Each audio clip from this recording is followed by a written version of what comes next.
ஒருத்தர் மனசில் நிம்மதி இல்லாமல் உட்காந்துருந்தார். என்ன சார் விஷயம் அப்படின்னு விசாரித்தேன். அகலக்கால் வச்சுட்டேன், அதுதான் அவதிப்படுறேன்னார். விவரமாக சொல்லுங்கன்னு. வீடு கட்டணும்னு ஆரம்பித்தேன், வேலை பாதியிலேயே நிற்கிது, கையில் பணம் இல்லை அப்படின்னார். இது மாதிரி ஆசாமிகள் பல பேரை நீங்கள் பார்த்துருக்கலாம். இவங்கெல்லாம் சுலபமாக மன அழுத்தத்துக்கு ஆளாயிடுறாங்க. மன உளைச்சல், அதாவது ஸ்ட்ரெஸ் அப்படின்னு சொல்கிறோமே, அதுக்கு அடிப்படையான சில காரணங்கள் உண்டு. அதாவது மிகையாக திட்டமிடுதல் அப்படிங்கிறதும் ஒரு முக்கியமான காரணம். நடைமுறை சாத்தியம் என்னங்கிறத மனசில் வச்சுக்கிட்டு எந்த திட்டத்தையும் தீட்டணும், அப்போ தான் அது சரியாக வரும். ரெண்டாவது காரணம் என்ன தெரியுமா? ஒரே நேரத்தில் பல்வேறு செயல்களில் ஈடுபடுறது.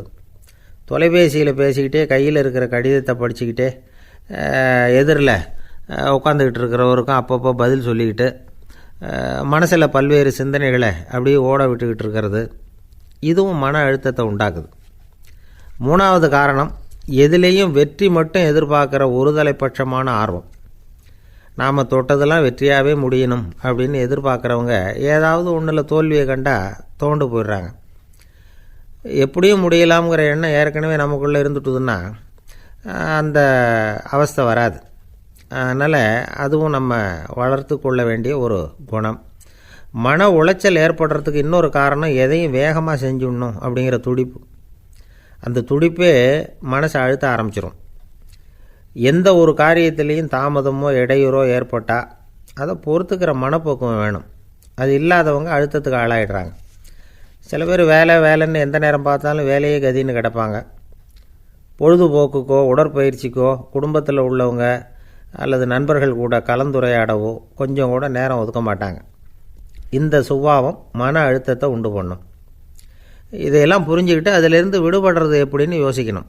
வல்லுநர்கள் இது தொடர்பாக சில யோசனைகளை சொல்லி வச்சுருக்கிறாங்க. அது என்னென்னா, வாழ்க்கைங்கிறது பிரச்சனைகளால் பின்னப்பட்ட ஒன்று. அது எப்போவுமே முடிவடையாத ஒரு தொடர்கதை அப்படிங்கிறத முதல்ல நாம் புரிஞ்சுக்கணும். ஒரே நேரத்தில் ஒரு காரியத்தில் மட்டுமே நாம் கவனம் செலுத்தணும். அடுத்தவங்க காரியத்தில் தலையிடக்கூடாது. எதையும் பேச ஆரம்பிக்கிறதுக்கு முன்னாடி நம்மை நாமே கேட்டுக்க வேண்டிய கேள்வி 2. 1, நான் சொல்ல போகிறது ரொம்ப முக்கியமானதா? 2வது, நான் சொல்கிறத அவங்க கேட்குறதுக்கு ஆசைப்படுறாங்களா? நான் பேசுகிறதுக்கு அது சரியான நேரம் தானா? இதை யோசித்து பார்த்ததுக்கப்புறம் எதையும் பேச ஆரம்பிக்கணும். முடிஞ்ச அளவுக்கு வளைந்து போகிற சுபாவத்தை வளர்த்துக்கணும். நம்ம நேரம் விலை மதிப்பு இல்லாதது, அதை வீணாக்கக்கூடாது. சிரிக்க தெரியலனாலும் பரவாயில்ல, முகத்தில் கொஞ்சம் புன்முறுவலாவது காட்டணும். இதெல்லாம் ரொம்ப முக்கியம். அடுத்தவங்க ஏதாவது செஞ்சால் உடனே நன்றி சொல்ல மறக்கக்கூடாது. தினமும் கொஞ்சம் நேரத்தை தனிமையில் செலவு பண்ணணும். மன உளைச்சலிருந்து விடுபடுறதுக்கு 3 முக்கிய வழிகள் சொல்கிறாங்க. அதை சுருக்கமாக ரெட் அப்படின்னு சொல்கிறாங்க. RED ஆங்கில எழுத்தில். அந்த முதல் எழுத்து R, அது என்னென்னா ரிலாக்ஸேஷன், அதாவது இடை ஓய்வு. 2வது E எக்ஸர்சைஸ், உடற்பயிற்சி. 3வது டயட், திட்டமிட்ட உணவு முறை. அதனால் தியானம், மூச்சு பயிற்சி இதெல்லாம் இந்த இடை ஓய்வுக்கு வழிகள். எந்த வேலையையும் தொடர்ந்து செய்யக்கூடாது. எல்லார்கிட்டையும் கலகலப்பாக பழகணும். மாதத்துக்கு ஒரு நாளாவது குடும்பத்தோடு வெளியில் போயிட்டு வரணும். சுலபமான உடற்பயிற்சிகளை செய்யலாம். உடற்பயிற்சிங்கிறது நமக்காக நாம் செய்கிற ஒரு நீண்டகால முதலீடு அப்படின்னு சொல்லுவாங்க. அதாவது லாங் டேர்ம் இன்வெஸ்ட்மெண்ட்டாக. அளவோடு சாப்பிட்ணும், மெதுவாக சாப்பிட்ணும்.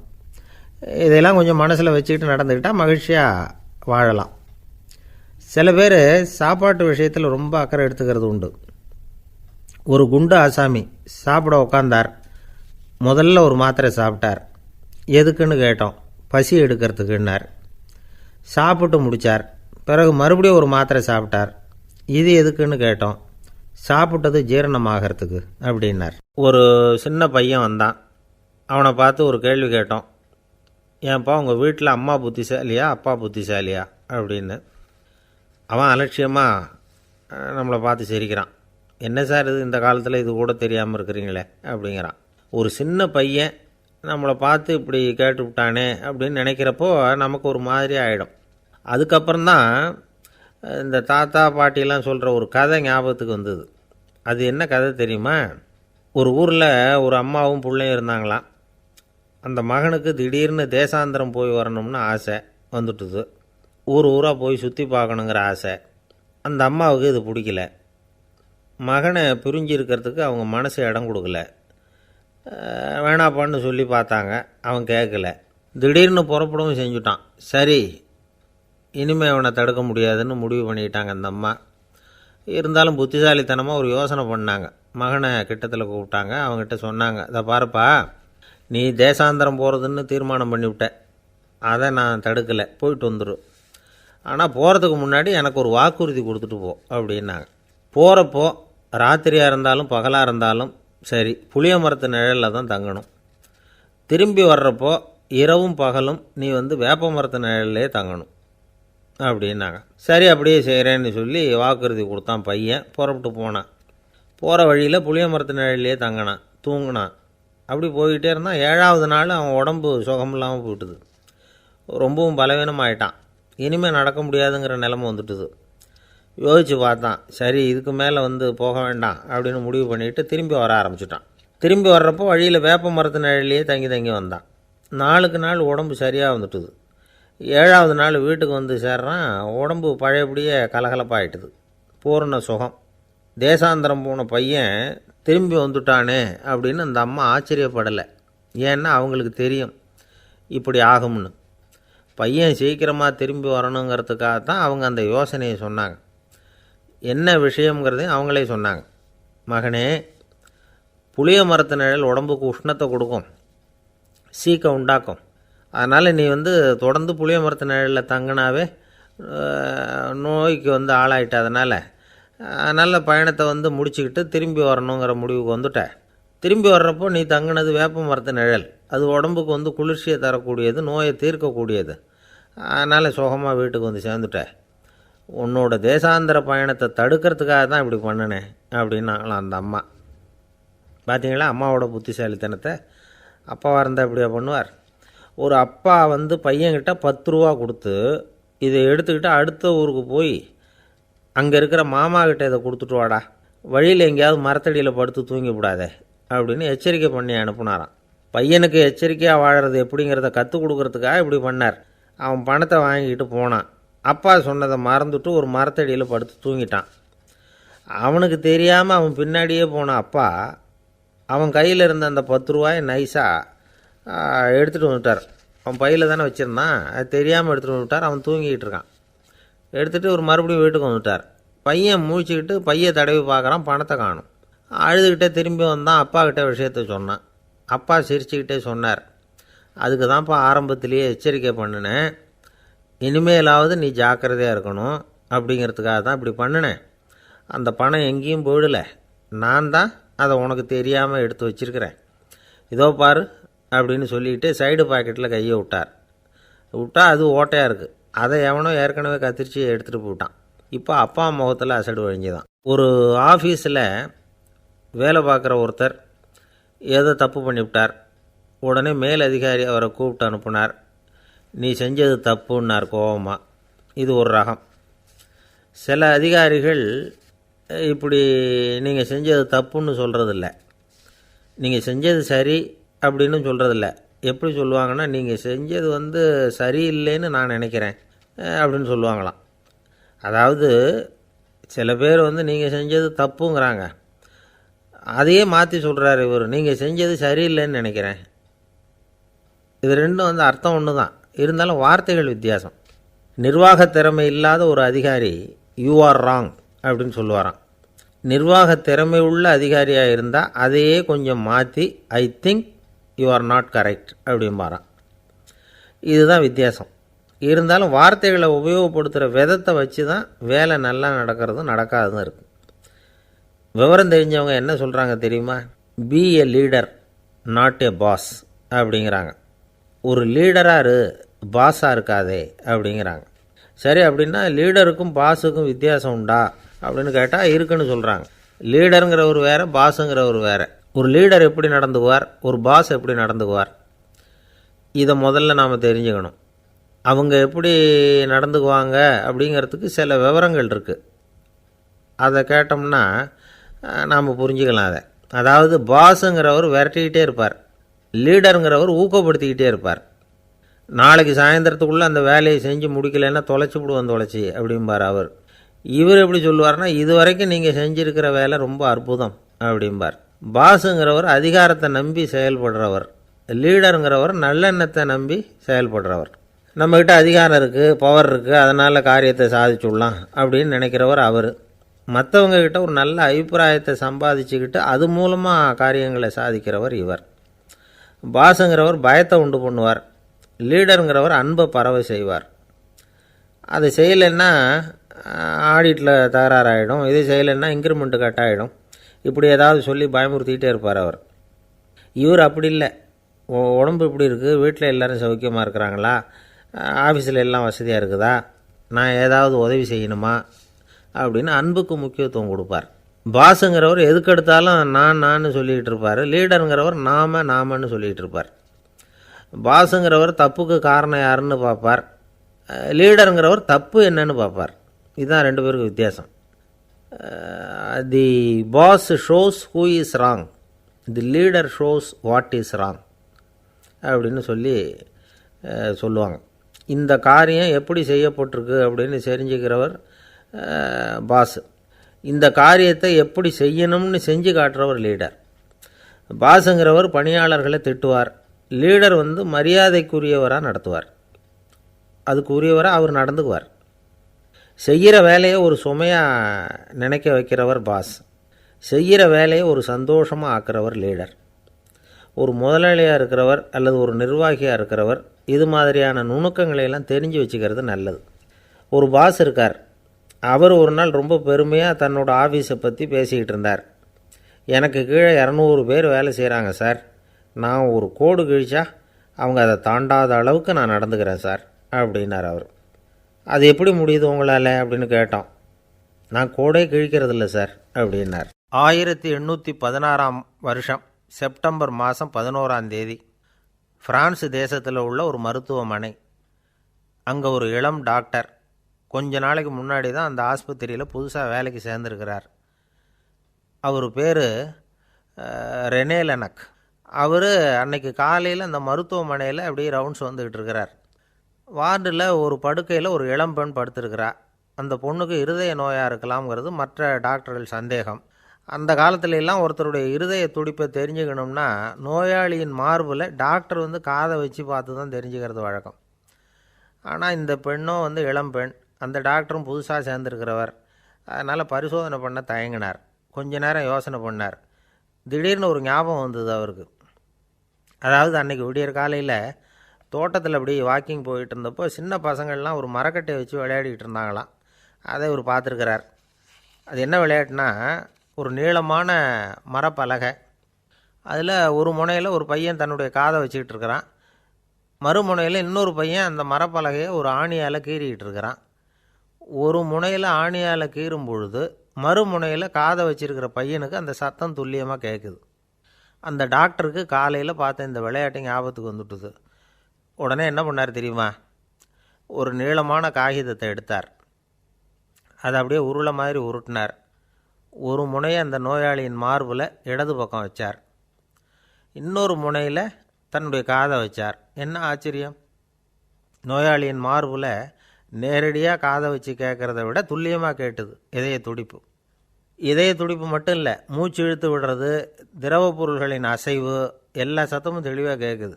கிரேக்க மொழியில் ஸ்டெத்தாஸ் அப்படின்னா மார்பு, ஸ்கோப்பின் அப்படின்னா பார்ப்பதுன்னு அர்த்தம். அதனால் டாக்டர் ரெனே லெனக் தான் கண்டுபிடிச்ச கருவிக்கு ஸ்டெத்தஸ்கோப் அப்படின்னு பேர் வச்சார். அவரே முதல் மாடலையும் செஞ்சார். அளவு ரொம்ப பெருசாக இருந்தது, சுலபமாக எடுத்துகிட்டு போகிறது கஷ்டம், அது அவ்வளோ கஷ்டமாக இருந்தது அது. அதனால் அவரே அதை அப்புறம் 2 பிரிவாக தயார் பண்ணார். இது 2 துண்டையும் டாக்டர் தன்னோட கோட்டு பாக்கெட்டில் வச்சுக்கலாம், தேவைப்படுறப்ப எடுத்து ஒன்றா சேர்த்துக்கலாம். இப்படி தான் அவர் ஆரம்பத்தில் பண்ணார். தன்னுடைய இந்த கண்டுபிடிப்பை பற்றி அவர் ஒரு புத்தகம் எழுதினார். நிறைய விற்றுது, புகழும் பணமும் சேர்ந்தது. பணமும் புகழும் சேர்ந்தது மாதிரியே அவருக்கு ஒரு நோயும் சேர்ந்தது. அது என்ன நோயின்னு கண்டுபிடிக்கிறதுக்கும் அவர் கண்டுபிடிச்ச கருவி தான் உபயோகப்பட்டு தான். அவரே அதை கண்டுபிடிச்சார். அவருக்கு வந்திருந்தது காச நோய். 1826ஆம் வருஷம் ஆகஸ்ட் மாதம் 13ஆம் தேதி உலகத்தின் முதல் ஸ்டெதஸ்கோப்பை கண்டுபிடிச்ச டாக்டர் ரெனே லெனக் காலமானார். அவர் சாகிறதுக்கு முன்னாடி மரத்தால் செஞ்சு வச்சுருந்த ஸ்டெதஸ்கோப்பை தனக்கு வேண்டியப்பட்ட ஒரு டாக்டர்கிட்ட கொடுத்து என்னுடைய சொத்துக்கள்லேயே ரொம்ப வசந்தது அப்படின்னு சொன்னாராம். அதுக்கப்புறம் 3 வெள்ளைக்காரங்க சேர்ந்து இந்த கருவியில் சில மாற்றங்களை பண்ணாங்க. ஆனால் 1829 லண்டனில் டாக்டர் நிக்கோலஸுங்கிறவர் ஒரு காதால் இதய துடிப்பை கேட்குறத விட டாக்டர் 2 காதாலையும் கேட்குறது தான் சரியாக இருக்கும் அப்படின்னு ஒரு கருத்தை வெளியிட்டார். அதுக்கப்புறம் ரொம்ப காலம் கழித்து 1852 ஜார்ஜ் காமான் அப்படிங்கிறவர் ரப்பர் டியூப்களை உபயோகப்படுத்தி 2 காதாலையும் கேட்குற மாதிரி ஒரு புதிய வடிவத்தை அதுக்கு கொடுத்தார். அதுக்கு பிறகு அது படிப்படியாக எவ்வளவோ மாற்றங்கள் இருந்தாலும் ஆரம்பத்தில் டாக்டர் ரெனேல் எனக்கு உருவாக்கின அடிப்படை மாடலை யாரும் மாற்றி அமைக்கலைங்கிறது தான் முக்கியமான விஷயம். நமக்கு தெரிஞ்ச ஒரு ஆஸ்பத்திரி, அதில் ஒரு நோயாளி, காலை நேரத்தில் நர்ஸு அந்த பக்கமாக போய்கிட்டு இருந்தாங்க. அதை பார்த்துட்டு ஒரு நர்ஸுன்னு கத்துறார். நர்ஸு அவசரமாக ஓடி வந்து என்ன விஷயம்னு கேட்டாங்க. சிஸ்டர், இங்கே பாருங்கள், உங்கள் டாக்டரை என் நெஞ்சில் அவர் காதை வச்சு கேட்டுக்கிட்டு இருக்கிறார் அப்படின்னார் நோயாளி. சிஸ்டர் பதட்டப்படாமல், அதனால் என்ன, இந்த டாக்டர் பழமையான விஷயங்களில் ரொம்ப நம்பிக்கை உள்ளவர், அதனால் ஸ்டெதாஸ்கோப்பை உபயோகப்படுத்தாமல் காதை வச்சு கேட்குறார், அது ஒன்றும் தப்பு இல்லை அப்படின்னாங்களாம். ஐயோ, அதுக்காக இல்லை சிஸ்டர், இவர் என் நெஞ்சு மேலே தலையை வச்சது நேற்று ராத்திரி 9 மணி, இப்போ விடிஞ்சு போச்சு, இன்னமும் தலையை எடுக்கவே இல்லை, அதுக்காக தான் சந்தேகப்பட்டு உங்களை கூப்பிட்றேன் அப்படின்னாராம். அம்மாக்காரங்களுக்கு அடிக்கடி ஏற்படுற கவலை ஒன்று உண்டு. அதாவது குழந்தை சரியாக சாப்பிட மாட்டேங்குதே அப்படிங்கிற கவலை. இவங்கெல்லாம் ஒரு விஷயத்தை நல்லா புரிஞ்சுக்கணும். குழந்தைகள்ங்கிறவங்க பெரியவங்க மாதிரி இல்லை. அவங்க கடிகாரத்தில் மணியை பார்த்துட்டு சாப்பிட்றதுக்கு உட்கார்ற ரகம் கிடையாது. பசிச்சா சாப்பிடுவாங்க, இல்லைன்னா விளையாடுவாங்க அல்லது தூங்குவாங்க. அது புரியாமல் அவங்கள கட்டாயப்படுத்தி அல்லது மிரட்டி சாப்பிட வைக்கிறது ரொம்ப தப்பு. ஒரு 8 மாத குழந்தைக்கு 3 மணி நேரத்துக்கு ஒரு தடவை பசிக்கும். அந்த நேரம் பார்த்து சாப்பாடு கொடுத்தா அடம் பண்ணாமல் அது பாட்டுக்கு சாப்பிட்றோம். அதே குழந்தைக்கு 1 வயசு ஆகிறப்போ 4 மணி நேரத்துக்கு ஒரு தடவை பசிக்கும். இந்த வயசில் இயற்கையாகவே பசி குறைஞ்சிருக்கும். அது புரியாமல் என் குழந்தை முன்னாடி மாதிரி இப்போ சரியாக சாப்பிட மாட்டேங்கிறான் அப்படின்னு சில பேர் டாக்டர்கிட்ட போய் சொல்லிக்கிட்டு இருப்பாங்க. இன்னொரு விஷயம், ஒரு குழந்தைக்கு வயசு அதிகமாகிற வேகத்துக்கு உடம்பு எடையும் அதிகமாகிக்கிட்டே போகாது. உடம்பு எடை அதிகமாகிற வேகம் குறைஞ்சிக்கிட்டே வரும். 6 மாத குழந்தைக்கு ஒரு வாரத்தில் 150 கிராம் எடை கூடும். ஒரு வயசில் வாரத்துக்கு 71 கிராம் எடை கூடும்.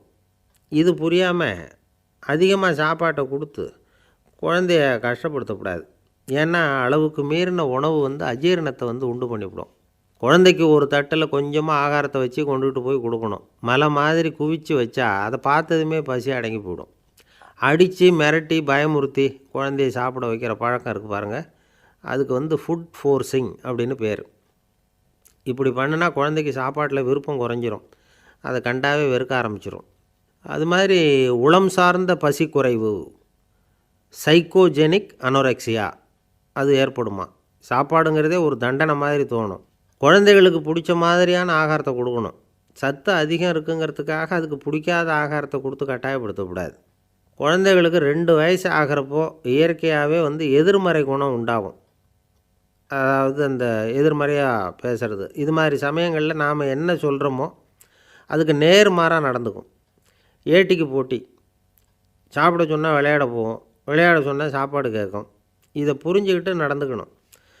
குழந்தை சொன்ன பேச்சை கேட்கலேன்னு கோவப்படக்கூடாது. குழந்தை வளர வளர பிடிவாத குணம் வர்றது சகஜம். கேட்டதை வாங்கி கொடுத்தா தான் சாப்பிடுவேன் அப்படின்னு பிடிவாதம் பண்ணும். வாங்கி கொடுத்து விட்றது தான் உத்தமம். நீங்களும் அதுக்கிட்ட பிடிவாதம் பண்ணிகிட்டு இருக்கக்கூடாது. ஏன்னா கேட்டது கிடைக்கலையேங்கிற ஏமாற்றம் கூட குழந்தையோட பசியை குறைச்சிரும். கேட்டது கிடைச்சிட்டா பசி அதிகமாகும், கொடுத்ததை மலமலன்னு சாப்பிட்றோம். குழந்தைகளுக்கு கண்ட நேரத்தில் சாப்பிட்றதுக்கு எதையாவது வாங்கி கொடுத்துக்கிட்டு இருந்தால் சாப்பாட்டு நேரத்தில் சாப்பிடாமல் அடம் பண்ண ஆரம்பிச்சிடும். பள்ளிக்கூடம் போகிற பிள்ளைங்க காலை உணவை சரியாக சாப்பிட மாட்டாங்க. அச்சம், அவசரம், பரபரப்பு இதெல்லாம் தான் காரணம். பள்ளிக்கு புறப்படுறதுக்கு ஒரு 3/4 மணி நேரத்துக்கு முன்னாடியே சாப்பாடு போட்டுருங்க, அது சரியாக போடும். படிக்கிற குழந்தைகள் உடல் சோர்வு, மனச்சோர்வு இது காரணமாக கூட சாப்பிட மறுக்கிறது உண்டு. இப்போ உதாரணமாக சாயந்தரம் விளையாடி விட்டு வீட்டுக்கு வந்ததும் சாப்பிட சொன்னால் வேணாம்பாங்க. இது உடல் சோர்வு. ரொம்ப நேரம் வீட்டு பாடங்களை செஞ்சு முடித்த கையோடு சாப்பிட சொன்னாலும் அவங்களால சரியாக சாப்பிட முடியாது. இது உளச்சோர்வு, அதாவது மனச்சோர்வு. இதை தவிர குழந்தைகளுக்கு உடல்நலக்குறைவு ஏற்பட்டால் கூட சாப்பிட மறுக்கிறது உண்டு. சில மருந்து மாத்திரைகள் கூட பசியை குறைச்சிரும். அதனால் சரியாக தெரிஞ்சுக்கிட்டு குழந்தைகளை சாப்பிட வைக்கணும். அது புரியாமல் கையில் சாப்பாட்டு தட்டை வச்சுக்கிட்டு குழந்தைகளை விரட்டிக்கிட்டு அலையக்கூடாது. ஒரு சின்ன பையன் சொன்னான், எங்கள் அம்மா சாப்பாடு போடுறது தெரிஞ்சால் நான் உடனே வீட்டை விட்டு வெளியில் ஓடி போடுவேன் அப்படின்னா. ஏன் அப்படி பண்ணுறேன்னு கேட்டோம். எங்கள் அப்பா கூட அது மாதிரி தான் சார் பண்ணுவார் அப்படிங்கிறான். பந்திக்கு முந்துற ஆசாமிகள் நம்மளில் பல பேர் உண்டு. அப்படி முந்துறதுக்கு கூட முயற்சி பண்ணுறவங்க நிறைய பேர் இருக்கிறாங்க. இதில் என்ன ஒரு விஷயம்னா, பந்திக்கு முந்துறது கூட தப்பு இல்லை. ஆனால் அப்படி ஒரு விருந்தில் ஆளாக போய் உட்காந்து சாப்பிட்டா கூட வெளியில் வர்றப்ப என்ன பெரிய விருந்து வச்சுட்டான், சாம்பாரில் உப்பு இல்லை, ரசத்தில் காரம் இல்லை அப்படின்னு குறை சொல்லிகிட்டே வர்றது இருக்குது பாருங்கள். அது சரியில்லை, நாகரிகமும் இல்லை. கல்யாண பத்திரிகையில் என்ன போட்டிருக்குது, என் பொண்ணுக்கும் இன்னார் பையனுக்கும் கல்யாணம், எல்லாரும் குடும்பத்தோடு வந்திருந்து மணமக்களை ஆசீர்வதிக்கணும், இப்படி தானே போட்டிருக்கோம். குடும்பத்தோடு விருந்து சாப்பிட்டு சாப்பாடு எப்படி இருக்குன்னு அபிப்பிராயம் சொல்லிவிட்டு போங்க அப்படின்னா போட்டிருக்கு கல்யாண பத்திரிகையில். ஒருத்தர் வீட்டு விசேஷத்துக்கு போயிருக்கோம்னா எவ்வளவோ அசௌகரியங்கள் நமக்கு ஏற்படலாம். ஏராளமான கூட்டம் வந்திருக்கும். எல்லாரையும் அவங்க தனித்தனியாக கவனிச்சிக்கிட்டு இருக்க முடியாது. நாம் தான் அனுசரித்து நடந்துக்கணும். நாமளாக போய் வாழ்த்த வேண்டியவங்களை வாழ்த்தி விட்டு சேரணும். அதை விட்டுட்டு பத்திரிக்கை கொடுத்தானேன்னு போனேன், கவனிப்பே சரியில்லை அப்படின்னு புலம்பிக்கிட்டு இருக்கக்கூடாது. ஒரு விருந்துக்கு போனால் அங்கே எப்படி நடந்துக்கணும் அப்படிங்கிறத பற்றி கூட அனுபவசாலிகள் சில விவரங்கள்லாம் சொல்லியிருக்கிறாங்க. இந்த காலத்தில் கல்யாணம், பிறந்த நாள், அது இதுன்னு நிறைய விருந்துகள் நடக்குது. அதெல்லாம் எதுக்காக? மனித உறவுகளை வளர்த்துக்கிறதுக்காக தான், வேறு எதுக்கு? ஒரு விருந்துக்கு போனால் அமைதியாக பொறுமையாக போய் உட்காரணும். அடித்து பிடிச்சிக்கிட்டு இடத்த பிடிக்க போகிறேன் அப்படின்னு நிற்கக்கூடாது. முதல் பந்தி நடந்துக்கிட்டு இருந்தால் அது முடிஞ்சு இலை எடுத்து சுத்தம் பண்ணதுக்கு அப்புறம் போய் உட்கார்றது தான் நாகரீகம். இலை எடுக்கிறதுக்கு முன்னாடியே அங்கே போய் உட்காந்தா நல்லா இருக்காது. நீங்கள் சாப்பிட்டுட்டு உட்காந்துருக்கீங்களா, சாப்பிட்றதுக்கு உட்காந்துருக்கீங்களா, பார்க்குறவங்களுக்கு சந்தேகம் வந்துடும். அதே மாதிரி இலையில் எல்லா ஐட்டமும் பரிமாறினதுக்கு அப்புறம் சாப்பிட ஆரம்பிக்கணும். ஒவ்வொரு ஐட்டமாக வைக்க வைக்க நாம் பாட்டுக்கு எடுத்து உள்ளே தள்ளிகிட்டே இருந்தோம்னா எதை வச்சோம் எதை வைக்கலன்னு பரிமாறினவரே குழம்பி போயிடுவார். ஏன்னா எப்போ பார்த்தாலும் இலை காலியாகவே இருக்கும். சாப்பிட்றப்போ உங்கள் சாப்பாட்டையே நீங்கள் கவனிக்கணும். அடுத்தவங்க இலையில் என்ன இருக்குது, பக்கத்தில் இருக்கிறவர் எதை அதிகமாக சாப்பிட்றார், இதெல்லாம் நமக்கு என்னத்துக்கு? எல்லோரும் சாப்பிட்டு முடிக்கிற வரைக்கும் பொறுமையாக இருக்கிறது தான் நல்லது. நீங்கள் மட்டும் திடீர்னு பாதியில் எழுந்திரிச்சு பக்கத்தில் இருக்கிறவங்களுக்கு சங்கடமாக இருக்குமேங்கிறதெல்லாம் யோசிக்காமல் நீங்கள் பாட்டு எழுந்திரிச்சு போகக்கூடாது. பக்கத்தில் உள்ளவங்க உங்களை எழுந்திரிக்க சொன்னால் எழுந்திரிச்சு போகலாம். விருந்துகளில் சாப்பாட்டை வீணாக்கிறதே ஒரு நாகரிகமாக போட்டுது. இந்த காலத்தில் சாப்பாட்டுக்கே கஷ்டப்பட்டுக்கிட்டு பல பேர் இந்த உலகத்தில் இருக்கிறப்போ சாப்பாட்டை வீணாக்கிறது எவ்வளோ பெரிய மோசங்கிறத நினச்சி பார்க்கணும். வேணுங்கிற அளவுக்கு கேட்டு வாங்கி சாப்பிட்றது தான் முறை.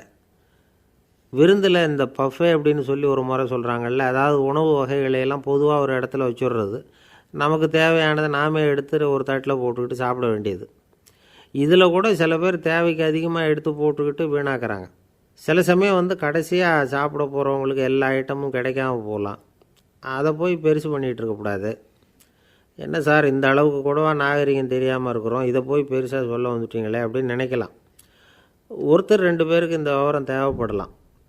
அவங்க காதலையும் இது விழட்டுமேங்கிறதுக்காக தான் இது. ஒரு பெரிய கல்யாண விருந்து நடந்துக்கிட்டு இருந்தது.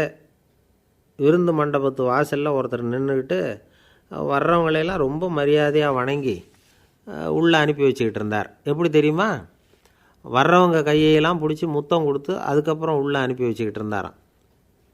கூட்டம்லாம் முடிஞ்சதுக்கப்புறம் அவர்கிட்ட போய் கேட்டிருக்கிறாங்க, சார் நானும் எவ்வளவோ விருந்துகளுக்கு போயிருக்கிறேன், இருந்தாலும் இவ்வளவு மரியாதையாக வர்றவங்க கைக்கெல்லாம் முத்தம் கொடுத்து வரவேற்கிறத இங்கே தான் பார்க்குறேன் அப்படின்னு சொன்னாங்க.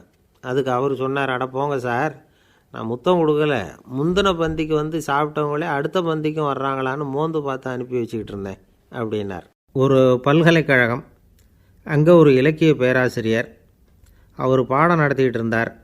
ராபர்ட் ப்ரௌனிங் எழுதிய கவிதைகளை பற்றி சொல்லிகிட்டு இருக்கிறார். மாணவர்களும் ரொம்ப அக்கறையாக அதை கேட்டுக்கிட்டு இருக்கிறாங்க. ஒரு குறிப்பிட்ட கவிதையை பற்றி சொல்லும் பொழுது அந்த பேராசிரியருக்கே ஒரு சந்தேகம்.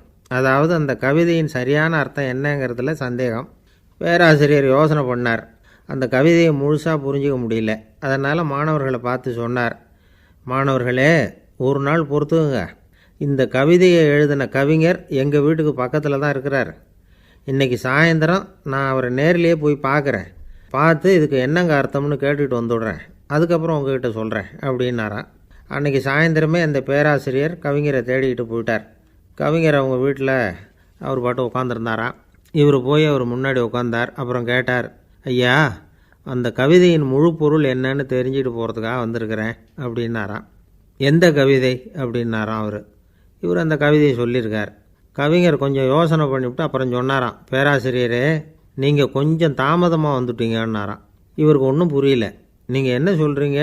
நான் தாமதமாக வந்துட்டேன்னா? நீங்கள் தான் உயிரோடு இருக்கிறீங்களே, அப்படி இருக்கும்பொழுது நான் தாமதமாக வந்துவிட்டேன்னா அது எப்படி அப்படின்னு இவர் குழம்பியிருக்கிறார்.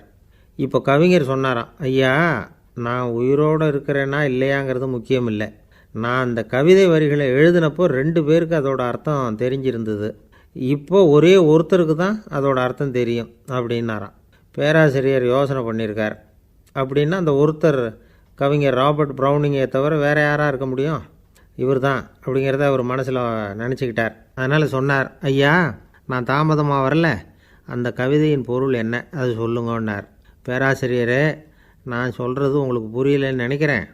நான் இந்த வரிகள் எழுதினப்போ 2 பேருக்கு அதோட அர்த்தம் தெரிஞ்சிருந்தது.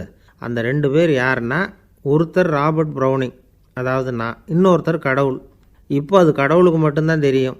நானே இதை பற்றி பல தடவை யோசனை பண்ணி பார்த்தேன். இது ரொம்ப அழகானது, ஆனாலும் ரொம்ப வழுக்கலானது. அதை பிடிச்சிட்டோம்னு நினச்சிக்கிட்டு இருக்கும் பொழுதே காற்று மாதிரி அது உங்ககிட்ட இருந்து ஓடி போயிடுது. எனக்கு ரொம்பவும் வருத்தமாக தான் இருக்குது. நிச்சயமாக நான் தான் இந்த வரிகளை எழுதியிருக்கிறேன். அதில் அர்த்தம் இருக்குங்கிறது எனக்கு தெரியும். அதை நான் உணர்கிறேன். ஆனால் நீங்கள் என்னை மன்னிக்கணும். எனக்கே கூட அதை என்னால் விளக்க முடியல. அப்படி இருக்கும்பொழுது உங்களுக்கு எப்படி அதை நான் விளக்க முடியும் அப்படின்னாரா அந்த கவிஞர். அனுபவிக்கப்படக்கூடிய எல்லாமே விளக்கப்படக்கூடிய ஒன்றல்ல, விளக்கப்படும் எல்லாமே அனுபவிக்கப்படக்கூடிய ஒன்றல்ல அப்படிங்கிறது ஞானிகளுடைய கருத்து. அதுக்காக தான் அந்த சம்பவம். வாழ்க்கையில் நீங்கள் தொடர்ந்து ஆய்வு செய்து கொண்டே இருக்கக்கூடிய விளக்கங்களை ஒருபோதும் அடைய முடியாத பரிமாணங்கள் இருக்கிறதுனால தான் அது அலுப்பு தட்டாமல் இருக்குது. உங்களால் நிறைய அனுபவிக்க முடியும்.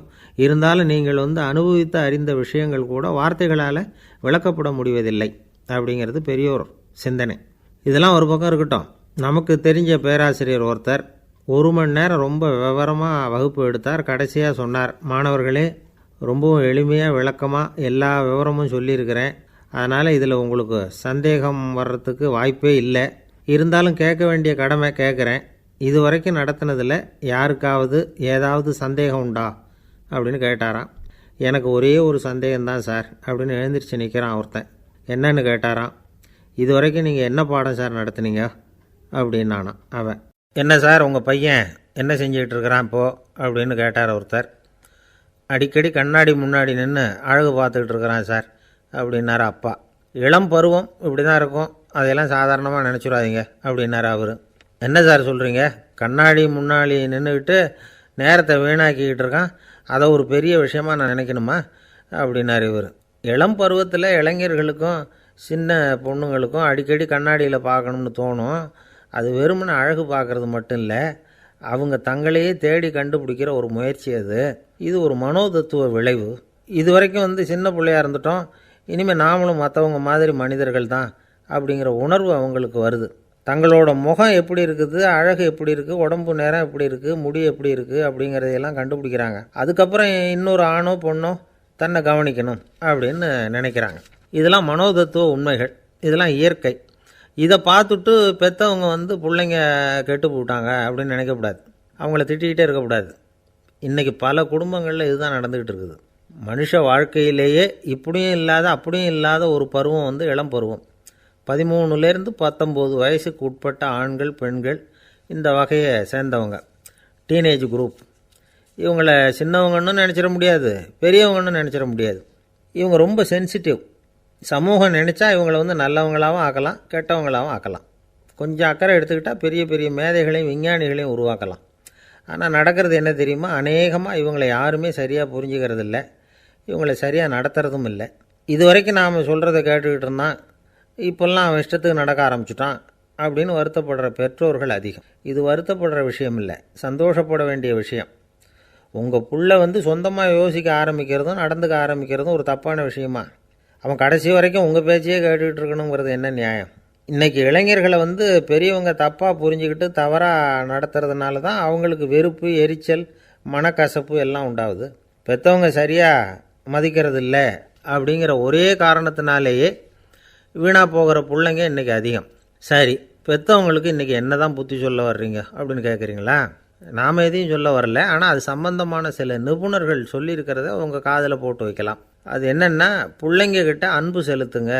குழந்தையாக இருந்தப்போ எவ்வளவு பாசமாக இருந்தீங்க, வளர வளர அதை ஏன் குறைச்சிக்கிறீங்க?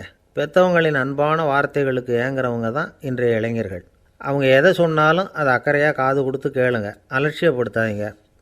அவங்க விரும்புகிறது உங்கள்கிட்டேருந்து ஒரு மதிப்பு, மரியாதை, அங்கீகாரம், இவ்வளவு தான்.